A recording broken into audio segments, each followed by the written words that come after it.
Bonjour Damien Duvet, je suis cadre de santé donc dans le service de réanimation pédiatrique et néonatale de l'hôpital Trousseau. Alors j'ai absolument pas complété, mais je vais prendre la suite du programme avec un versant moins invasif puisque on va parler de ventilation non invasive chez l'enfant et le nouveau-né. Non pas que les prises en charge soient extraordinairement différentes, mais vous allez voir, il y a quelques indications qui peuvent un peu varier. Et surtout, ce qui est intéressant, c'est voir le delta entre les possibilités qu'on a sur les interfaces, notamment sur les équipements. Et puis surtout pour des gens qui ont un peu d'ancienneté dans l'activité, c'est intéressant de voir les progrès qu'on a fait en une quinzaine d'années. Alors, donc on parle de quoi quand on parle de VNI? On parle, vous savez très bien, d'un ensemble de techniques d'assistance ventilatoire en l'absence de dispositifs invasifs endotrachéal. J'ai précisé que ça ne concernait pas les trachéotomies, puisqu'on a quand même souvent cette intention-là. En tout cas, on a souvent tendance à entrer dans la confusion avec la trachéotomie, qui est un dispositif invasif, comme chacun le sait. Et encore une fois, pour avoir connu les début des années 2000, on n'avait pas toutes les possibilités qu'on a aujourd'hui en termes de prise en charge de patients avec VNI. Et on a la conférence de consensus de 2006 qui a un premier virage dans la prise en charge des patients, avec toute une liste de recommandations sur lesquelles on s'appuie encore aujourd'hui. Et donc c'est vrai que l'évolution dans les possibilités a été initialement lente, pour plusieurs raisons, parce qu'on a une variabilité de morphologie sur les patients, une variabilité dans les poids, dans la correspondance poids-âge. Et en regard, on avait une gamme assez réduite d'interfaces disponibles sur le marché et de possibilités techniques.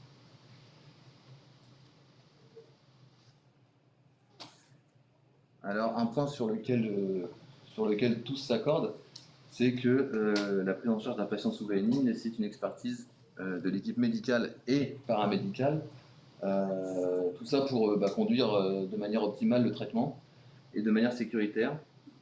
C'est-à-dire qu'on envisage la VNI dans un centre qui a la possibilité de prendre secondairement une aggravation respiratoire par une intubation, aussi bien en termes de prise en charge que de surveillance sur un terme un peu plus long. Et encore une fois, la VNI en phase initiale ou en phase aiguë se fait dans un secteur de réanimation, c'est un acte de réanimation. Alors, ça sous-entend la prise en charge d'un patient sous VNI, en tout cas pédiatrique, c'est valable aussi chez l'adulte, mais en tout cas sur la pédiatrie, vous allez voir qu'on est très centré sur le discours pédiatrique, puisqu'on ne fait que ça de nos journées. Donc sur la compétence du carrefour oropharyngé, et ça génère des fuites importantes qui initialement, ou qui quelquefois sont difficiles à tolérer, mais en tout cas ces fuites sont induites et font partie de la prise en charge de la VNI. Donc pour avoir connu des situations un peu compliquées, donc notamment avec la pénurie, en tout cas la faible disponibilité d'interface, à une époque on s'accordait à vouloir absolument des fuites qui approchaient le 0%, et ça finissait avec à minima des marques sur le visage, sinon des escarres sur le nez, sur les joues, c'était ce que c'était. Donc ça nécessite forcément une autonomie respiratoire et des ventilateurs qui acceptent un mode VNI et donc qui compensent les fuites que la technique génère. Alors l'objectif de la VNI, je pense que vous le savez, c'est de diminuer le travail respiratoire, d'améliorer la ventilation alvéolaire et l'oxygénation, d'augmenter le volume courant pour la décarboxylation et bien évidemment prévenir les atelectasies. Donc, je vous parlais tout à l'heure de la conférence de consensus 2006 pour la pédiatrie. Donc là, je vous ai mis un tableau qui reprend les indications et puis les conduites à tenir. Alors pour la néonate, puisqu'on a un versant néonate pour la VNI, dans les indications, on aura donc l'immaturité pulmonaire avec les pathologies du surfactant. On a bien évidemment la prévention des apnées et bradycardies. Enfin, je dis bien évidemment, c'est vrai que nous, c'est du quotidien, mais c'est pas. Il faut juste intégrer cette composante. notamment chez le prématuré de moins de 28 semaines. Le but également est d'éviter les intubations. Et puis on utilise aussi la VNI, je pense, comme chez l'adulte. Je dis je pense parce que c'est très très loin pour moi, en post-ventilation invasive. Et dans tout ce contexte, on a quand même des contre-indications qui concernent principalement les pathologies digestives, puisque ça peut générer une augmentation des pressions intra-abdominales. Alors les contre-indications sont idem de la même manière listées par les sociétés savantes que sont la SFAR et la SRLF. Je vous ai mis, voilà, encore une fois, il n'y a pas de choses révolutionnaires, mais il y a des éléments importants dans ces contre-indications. Pareil sur le principe de ventilation à flux de consenti, donc c'est la ventilation qu'on utilise, le type de ventilation qu'on utilise quasiment au quotidien en réanimation. Et puis vous avez la ventilation de la même manière à valve expiratoire déportée. Vous connaissez les codes couleurs, mais il faut juste les avoir en tête pour éviter les gags.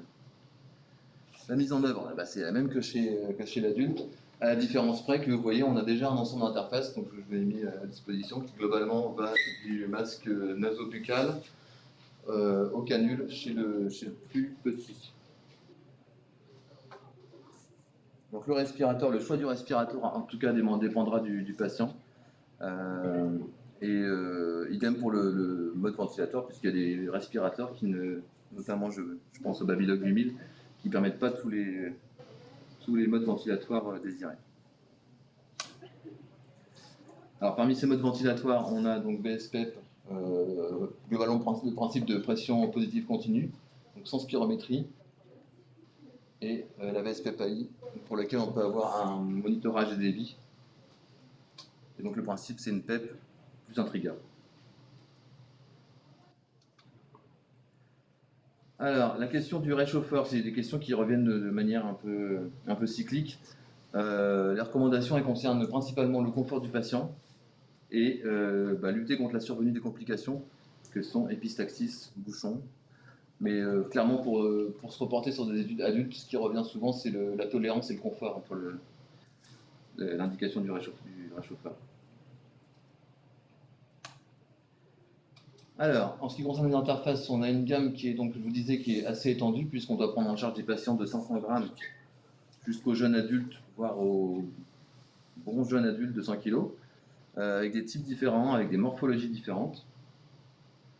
Et pour ce faire, on a quand même une gamme qui nous permet de pouvoir s'adapter aux morphologies, au poids et aux intentions de ventilation. Alors si vous voulez m'arrêter, vous pouvez, hein, sinon je peux partir jusqu'à la fin comme ça, mais si vous avez des questions au fur et à mesure, vous m'arrêtez. On est un certain groupe du service à pouvoir répondre à vos questions. Alors, donc ça rejoint ce que je vous disais en termes de morphologie. On a un certain nombre de gabarits qui nous aident à choisir justement les éléments du dispositif pour la ventilation, ce qui évite d'une part le gaspillage et la commande des infirmiers référents. Et puis ça permet d'adapter au mieux ce qu'on a à disposition aux besoins de l'enfant. Donc le principe c'est celui-ci. Pourquoi j'ai mis cette diapo juste parce qu'elle reprend un principe de base chez le nouveau-né, c'est-à-dire que pour éviter tous les risques de complications en termes d'escar voilà, on est censé avoir un aspect parallèle entre le front et les tuyaux du respirateur. Ça c'est un élément important, en tout cas, nous c'est ce qu'on véhicule. Merci monsieur. C'est l'information qu'on véhicule en termes de formation auprès des infirmières. En pratique, ça donne ça. Donc là, j'ai mis un respirateur que j'imagine certains ne connaissent pas vraiment, qui s'appelle l'Infant Flow de chez monsieur et madame Sebach. Et voilà, et donc je vous ai mis un patient installé, cocooné, puisque l'installation est aussi un principe important dans la réussite de la thérapeutique. Pour le plus grand, on dispose pareil d'une gamme assez vaste, mais parfois les utilisations peuvent être détournées. Je pense aux masques nasobuccaux qui peuvent finir aux masques nasales qui peuvent finir en masques nasobuccaux. Et je ne sais pas si c'est après, mais voilà. Donc au bout de la chaîne, on a la possibilité de mettre des casques Donc ce qu'on fait, alors je l'ai mis ici, mais ne croyez pas qu'on fait ça tous les jours. Justement, si on prend une photo, c'est parce que ça arrive de manière assez rare quand un des infirmiers référents sort ça de son bureau. Mais ça peut varier, voilà, on l'a fait il y a quelques années. Alors, là, j'en profite parce qu'il y a la diapo avec sur laquelle on voit le duodérum qui, en plus, est sous la jupe. En fait, les fabricants ont pensé à beaucoup de choses, notamment en termes de protection de la peau. Et c'est vrai qu'on a toujours cette tendance, je dis on parce que je m'inclus dedans, mais on a toujours cette tendance à vouloir surprotéger les points d'appui. Et finalement, on ne fait pas toujours mieux en mettant des dispositifs maison comme ça. Alors la surveillance repose d'une part sur la clinique, avec l'attendu qui est l'évaluation précoce de l'efficacité. Donc globalement, c'est, je pense pour les enfants bronchiolitiques notamment, c'est dans l'heure. Cette surveillance et cette évaluation se fait à partir de la conscience, du confort objectivé par une échelle, hein, c'est pas une impression, tout en s'assurant de la liberté des voies aériennes. On attend une normalisation de la fréquence respiratoire de manière assez rapide aussi. Bien évidemment, on surveille l'ampliation thoracique, la coloration, la saturation pulsaire d'oxygène. Plus ou moins surveillance par dispositif transcutané. Et puis, on surveille aussi la pression artérielle non invasive, la fréquence cardiaque à la recherche de signes d'hypercapnie. En ce qui concerne les équipements, on surveille le VT, l'évolution des besoins en termes de FiO2, la survenue de fuite. Alors, les fuites, on les tolère, mais si on a 100% de fuite, globalement, on va perdre en efficacité. Donc, on ajustera le curseur. Et puis, on surveille bien évidemment le niveau d'humidification. Et en ce qui concerne l'interface, on aura une vigilance particulière sur l'adaptation d'interface, sur le confort de l'enfant. Encore une fois, c'est un élément important à prendre en considération dans la réussite du traitement. Donc quand je dis confort, bien évidemment, ça inclut tolérance de l'interface, mais aussi tolérance de la ventilation, la surveillance des points d'appui, l'absence de fuite autour du masque, donc je pense à ça pour les conjonctives, parce qu'on a des cas de conjonctivite, même si ça se voit un peu moins, mais en tout cas, c'est un risque qui existe. Et puis, comme j'ai pas assez martelé la question, je remets un coup de marteau sur la tendance à la zéro fuite qui, encore une fois, qui peut être extrêmement délétère pour les points d'appui. Pour la biologie, globalement, on s'attachera à surveiller la gazométrie. Alors, la spécificité en pédiatrie, puisque on vient parler de pédiatrie. Donc ça paraît comme ça assez simple à dérouler, comme mettre en œuvre cette thérapeutique, mais il faut savoir que quand on peut, parce qu'on ne peut pas négocier avec tous les patients, mais ça demande de la négociation pour les plus grands. Pour les plus petits, c'est parfois plus compliqué. Ça demande un niveau d'explication au niveau des parents et puis de la réassurance, parce que, encore une fois, on a un certain nombre d'entrées directes de patients qui viennent des urgences pour bronchiolite ou pour détresse respiratoire. Et les familles retrouvent l'enfant une heure après avec tout le dispositif sur le visage et une ventilation. Ça demande une gestion d'interface, aussi bien pour l'enfant que pour le professionnel de santé, avec des stratégies d'installation, de positionnement, avec une prévention de l'atteinte cutanée, avec la gestion des agitations, avec la gestion des dispositifs tels qu'ils sont, puisque on a déjà vu, en tout cas dans ma courte carrière, j'ai déjà vu des oreilles cardio-respiratoires hypoxiques sur des canules qui juste s'étaient clampées sur le nez de l'enfant. Et puis parfois ça demande d'introduire une anxiolyse, donc à discuter. Donc pour une prise en charge efficace, on a une triade qui tourne autour de nous, des soignants, qui intègre la formation, l'expérience, qui est un élément important, l'environnement médical. Dans cette triade, vous avez le patient, donc avec l'indication clinique, avec le confort, j'insiste, avec la gestion du stress et la coopération possible, si elle est possible. Et puis les moyens matériels, donc encore une fois, sur lesquels des avancées notables ont été faites depuis une dizaine d'années et qui aujourd'hui nous permettent encore une fois d'avoir développé la technique et aujourd'hui de s'appuyer sur cette technique de manière quotidienne. Donc en conclusion, la VNI en pédiatrie, C'est une technique développée, c'est une technique qui est efficace et qui a fait ses preuves. Et puis, c'est un éventail important en termes de prise en charge d'équipements et d'interface. Et c'est aussi une prise en charge qui est chronophage, qui augmente la charge de travail paramédicale de manière assez conséquente, en termes de réinstallation, en termes de gestion de l'enfant, en termes de surveillance. Et donc c'est à conduire par une équipe expérimentée, et ça demande des coopérations qui sont multiples au sein de l'équipe, avec l'enfant et avec sa famille. Si vous avez des questions, c'est le moment. Sinon, c'est pas clair. Ça va? Bon. C'est le cours de physique ce matin. Le cours de physique? Ouais. Pour la BMI, c'est peut-être le domaine, on en a parlé, hein, mais c'est vraiment le domaine de la réanimation pédiatrique. Sur le plan technique, c'est le plus développé sur les 15 dernières années. On va donner un exemple, il y a 15 ans, il y avait les développements de quelques interfaces néonatales. Et pour la pédiatrie, on utilisait l'interface adulte, le masque bucco-nasal, ou le masque nasal de l'adulte, on faisait du bucco-nasal pour l'enfant, le nourrisson. Vous imaginez bien que le masque n'était pas du tout proportionné, beaucoup trop lourd, etc.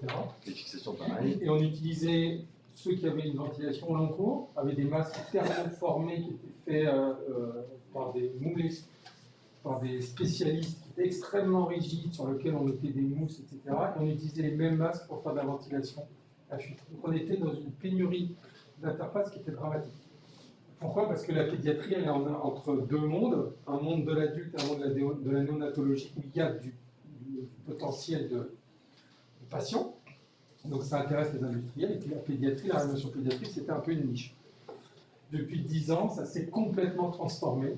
Vous avez vu qu'on a des interfaces bucco-nasales adaptées à l'âge, avec des mousses siliconées parfaitement adaptées et qui permettent de limiter considérablement les escarres. On a des masques faciaux, les masques de scaphandre là, qui ont un peu révolutionné les choses parce qu'ils ont permis d'optimiser complètement les choses sur un plan d'efficacité et de fuite, hein, alors qu'on a beaucoup moins de fuite sur ces systèmes-là. Donc ça s'est vraiment beaucoup développé. On a beaucoup de choix, on a probablement même plus que chez l'adulte désormais. On a parfois des tout petits masques nasaux, ce qu'on appelle des bubble CPAP, c'est-à-dire juste le petit masque, jusqu'au scaphandre, qu'on utilise le helmet casque et qu'on utilise un peu moins souvent. Donc ça a vraiment permis de démocratiser les choses, et aujourd'hui, largement plus de 50% des patients qui ont des détresse respiratoire en ventilation vont avoir une ventilation non invasive et pas invasive. Donc ça a complètement changé le paradigme, et donc les patients qui étaient avant ventilés, intubés, qui avaient toutes les complications, suite à ça maintenant, c'est capable de des ventilations non invasives. Et ça a des vraies conséquences sur un plan médico-économique, hein, puisque à une époque, devant la pénurie des équipements disponibles, on intubait beaucoup plus souvent les patients notamment pour les bronchiolites. Et on avait la DMS du coup qui tournait aux alentours de 7 jours pour un patient qui rentrait pour une bronchiolite. Aujourd'hui, c'est plus le cas. On peut ventiler parfois des patients pour une bronchiolite pendant 2-3 jours maximum, sans passer par l'intubation. Voilà.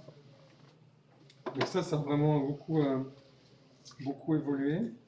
Et la problématique des fuites, elle est importante, hein, parce que s'il y a un message aussi à retenir, c'est que la ventilation non invasive est une ventilation à fuite. De fait, en tout cas sur nos systèmes de... Et donc de vouloir qu'il n'y ait pas de fuite, ça va générer des compressions locales et des effets indésirables. Je ne sais pas si vous avez déjà mis un masque de VMI, mais quand on vous serre le masque, bien vous n'avez qu'une envie, c'est de mettre une main dans celui qui est en train de vous serrer. Donc c'est pas juste une réaction du patient parce qu'il n'a pas envie, c'est que c'est extrêmement inconfortable. Quand vous mettez des niveaux de PEP qui montent un peu, là ça peut être insupportable, et l'enfant tolère des durées de ventilation très au-delà de ce qu'on est capable de tolérer quand on est un adulte.